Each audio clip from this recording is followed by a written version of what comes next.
मुंबई में एक्टर सैफ अली खान पर बुधवार देर रात उनके घर में घुसकर चाकू से हमला किया गया था। ये घटना मुंबई खार स्थित गुरुशरण अपार्टमेंट के 12वें फ्लोर पर बुधवार देर रात करीब 2:30 बजे हुई। इस हमले में एक्टर के गले पर, पीठ पर, हाथ और सिर समेत 6 चाकू लगे हैं।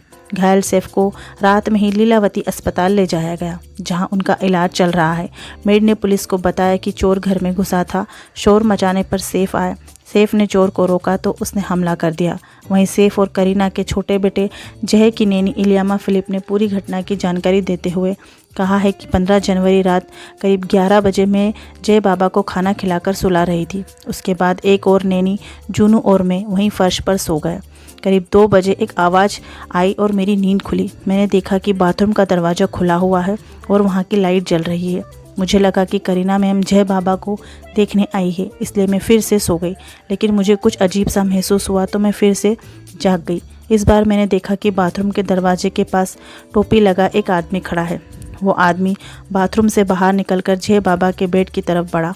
मैं घबराकर जल्दी से जय बाबा की तरफ गई, लेकिन उसने अपने होठों पर उंगली रखकर कहा कि कोई आवाज़ नहीं। उस समय जूनू भी वहीं जगी हुई थी। उन्होंने जूनू को भी धमकाया और कहा कि आवाज़ नहीं और कोई भी बाहर नहीं जाएगा।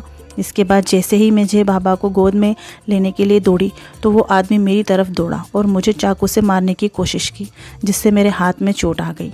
मैंने उससे पूछा तुम्हें क्या चाहिए, तो उसने जवाब दिया पैसे। मैंने पूछा तुम्हें कितने पैसे चाहिए, तो बोला 1 करोड़। उसी समय जूनू चिल्लाते हुए कमरे से बाहर निकली। हल्ला सुनकर सैफ सर और करीना मैम भी कमरे में आ गए। उस आदमी को देख सैफ ने पूछा कौन हो तुम और यहाँ क्यों आए हो। जवाब में उसने सैफ पर हमला कर दिया। किसी तरह सैफ सर ने उसे धक्का मारकर कमरे से बाहर निकाल दिया। हम सब निकलकर ऊपर के कमरे में चले गए। तब तक स्टाफ क्वार्टर्स में सो रहे बाकी हाउस हेल्प लोग भी जाग गए, लेकिन हम सब लोग मिलकर जब घर की तलाशी ले रहे थे तब वो हमें नहीं मिला। वो वहाँ से भाग गया। वहीं अब डॉक्टर ने सैफ की हेल्थ पर बड़ा अपडेट देते हुए बताया है कि मुंबई के लीलावती अस्पताल में वो भर्ती है, जहां उनकी 2 सर्जरियां हुई है, जिसमें से डॉक्टर ने 2.5 इंच का नुकीला टुकड़ा निकाला है। शरीर के अलग अलग हिस्सों पर 6 बार वार होने के बावजूद एक्टर ने हिम्मत नहीं हारी। मीटर से बच गया।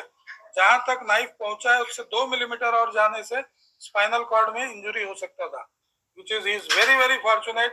It's a very deep wound, but वो जस्ट स्पाइन कॉर्ड से थोड़ा बच गया, तो उनकी एक अच्छी वो है। और मैंने जैसा आपको बताया बहुत बोल्डली बिहेव किए हैं। वो खुद इतना इंजुरीज के साथ छोटे बच्चे के साथ अपना हॉस्पिटल में खुद वॉक इन आए हैं। मतलब हमने तो अंदर उनको वॉक इन आते देखा। He did not even take the stretcher. और हमलावर से वो अपनी फैमिली को प्रोटेक्ट करते रहे। दरअसल सैफ पर हुए 6 वार में से एक उनकी बैकबोन के पास बताया गया है, जो अगर उनकी हड्डी के पास लगता तो वो पैरालाइज भी हो सकते थे। लीलावती अस्पताल के न्यूरो सर्जन नितिन डांगे ने इसके लेकर बताया है कि सैफ को देर रात 2 बजे भर्ती कराया गया। उनकी रीढ़ की हड्डी में चाकू फंसा था। चाकू निकालने और वहाँ से बह रहे फ्लूइड को रोकने के लिए फ़ौरन सर्जरी करनी पड़ी। इसके अलावा लेफ्ट हैंड पर 2 गहरे घाव और गर्दन पर एक गहरा घाव था, जिसका इलाज प्लास्टिक सर्जरी टीम कर रही है। उन्होंने ये बताते हुए खुशी भी जाहिर की है कि सैफ अब पूरी तरह से स्टेबल है और खतरे से बाहर है।